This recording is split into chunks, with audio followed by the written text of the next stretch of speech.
What's up everyone, JayzTwoCents here, and we are going to talk about some cooling of Threadripper today because, why the hell not? If you've got it, you gotta cool it, right? Level up your gaming experience with the Corsair One small form factor gaming PC, featuring water-cooled Intel 7th generation processors, M.2 NVMe SSD support, and liquid-cooled GTX 10 series GPUs. To learn more, just head to corsair.com. Threadripper actually comes with Asetek brackets, so you could take your AIO coolers that you may already have, the round style cooler anyway, and then you can actually mount it onto the cooler here and put that onto your CPU. If you look right here, the copper circle is obviously a lot smaller than the heat spreader itself. Now admittedly, many people will argue, well Jay, it doesn't really matter, most of the heat is right in the middle anyway. The point of this heat spreader though is to do exactly what it says, spread the heat. So anywhere we're not actually touching is lost efficiency and transfer and cooling, which is exactly what we want to avoid. So that's why Enermax has actually come out with the Liqtech 360, which is a TR4 specific AIO cooler. But before we do that, we gotta actually prepare our setup here. Now, if you guys recall, the last time I tried to do this video, I was having an issue with my socket as a Foxconn socket on a Gigabyte motherboard. And many of you guys were telling me, no, you have to just kind of start the screws, then torque them down. You're doing it wrong. The problem was I couldn't even get the screws started unless I put all of my body weight into it. So I've got another motherboard here sent over by ASUS. Thank you guys for helping me out. And as you can see, this is the way it's supposed to work. This is not a Foxconn socket. This is a Lotus, I don't know how they say it. But look at this, it doesn't take any effort to start these screws, which is exactly the way it is supposed to be. 3 takes a little bit of effort, but there it goes. So yeah, it's one of those things where this is the way it should have been. So now that we've got them started, then we can torque them down. I'm often asked, Jay, why do you do this on a box? Why don't you just do it on the table? Well, I do it on the box because I need to allow a little overhang for the tabs on the GPU to hang off. Otherwise, if it's flat on the table, the GPU doesn't fit in there very well. So that's why I use the box, in case you were wondering. Okay, so here's the cooler right here. The cool thing is it is a 360 millimeter radiator, giving us a lot of surface area, which is kind of important when you've got this many cores. Because remember, oh, I'm trying to knock everything out of the box. Threadripper has a lot of cores. I mean, it's kind of the whole point. That's why they call it Threadripper. Let's see, we've got our 3 fans right here, and I'm telling you right now, this is still the biggest and heaviest pump I think I have ever felt in an AIO. Look at that thing. Oh my God. That is just massive. And if you compare it to the socket, you can see it covers the entire CPU. Now, one thing to keep in mind though is at least that as this ships, this is only gonna work on TR4. It comes pre-installed with the brackets already on there. Because of the size of this, it probably won't fit any other socket because there might be some issues with neighboring components like capacitors and standoffs and stuff. But yeah, if you're buying this for TR4, chances are you're gonna be sticking with it anyway. I've always liked Enermax's radiator design because although it's just a basic aluminum radiator like you'd find in any AIO, they always have this really nice looking shroud on the side. So if you take a look at this in your case or you can see it, then it's actually pretty nice looking, which I think is, it's a good thing.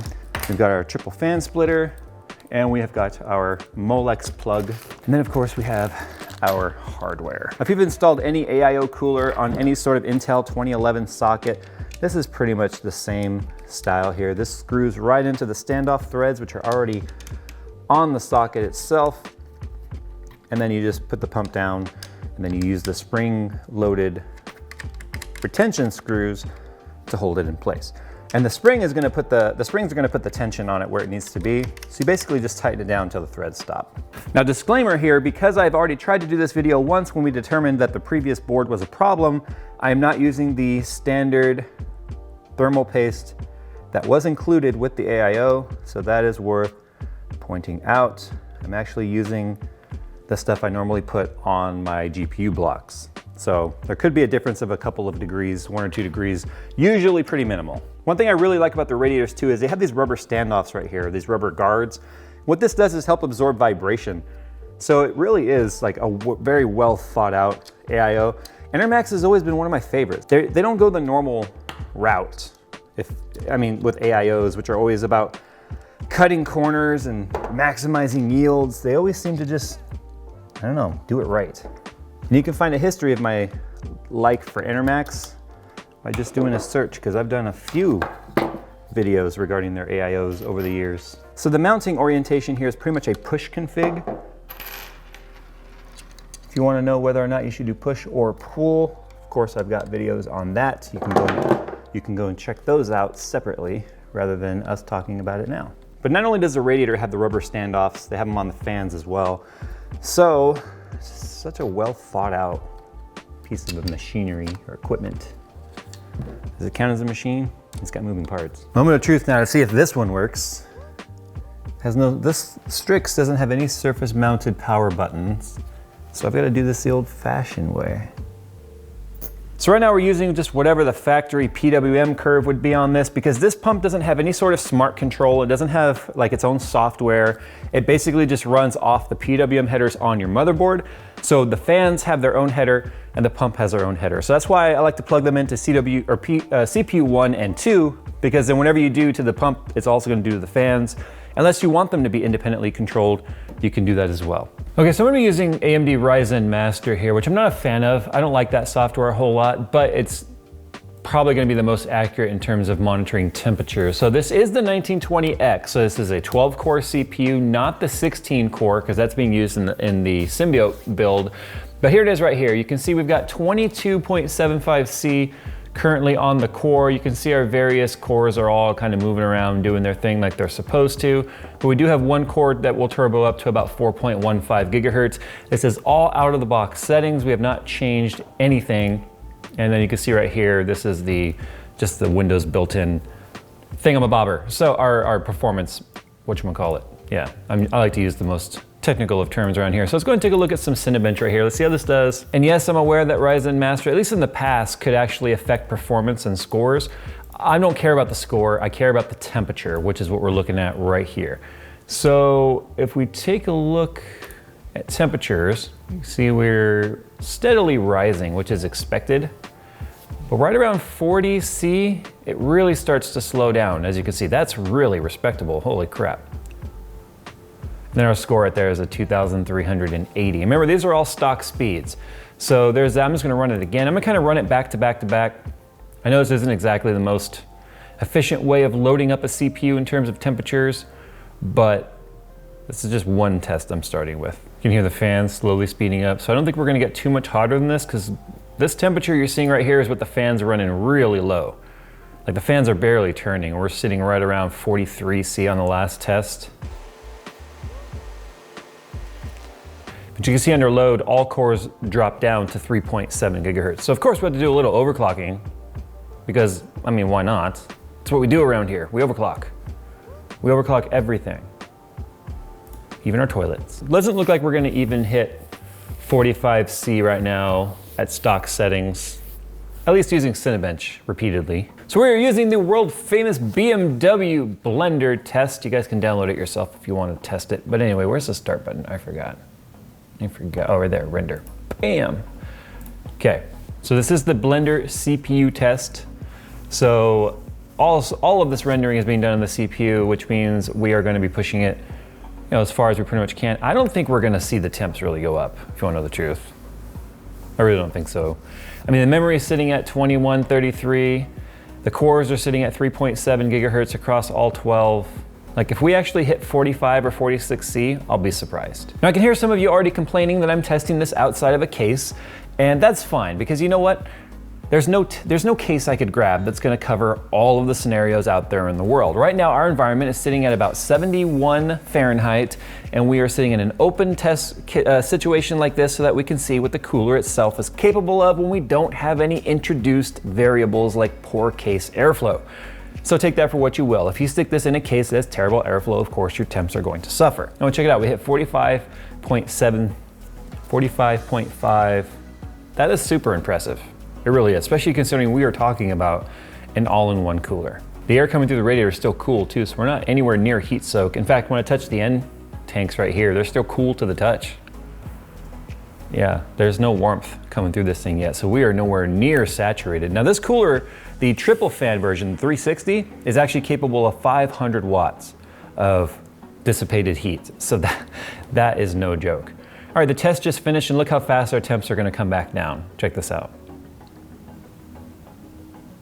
And important thing too is that our fans were probably not even getting near 50, probably right around 50% in terms of duty cycle. So I said duty. I'm gonna try to go all cores 4.0. It's probably gonna be kind of hard, especially our core voltage. I'm going 1.4, and then memory, we wanna bump this up because math is hard for me. 2933 divided by 2. So we want a 1466 on that. I guess now we'll see if we even post. I've never tried to overclock on Ryzen Master, but it seems easy enough. Okay, there it is. So it doesn't actually take effect until Ryzen Master is running, which I guess is kind of neat, right? Software level overclocking, whatever. All right, so let's go ahead and run a test and go. So the temps immediately shot higher than they did before, but that's kind of expected, right? We're running 1.4 voltage, which is I'm not even sure if we need that much, but I'm just trying to go for brute force. 54.75 C on the cores, and the fans significantly ramped up, as you can hear.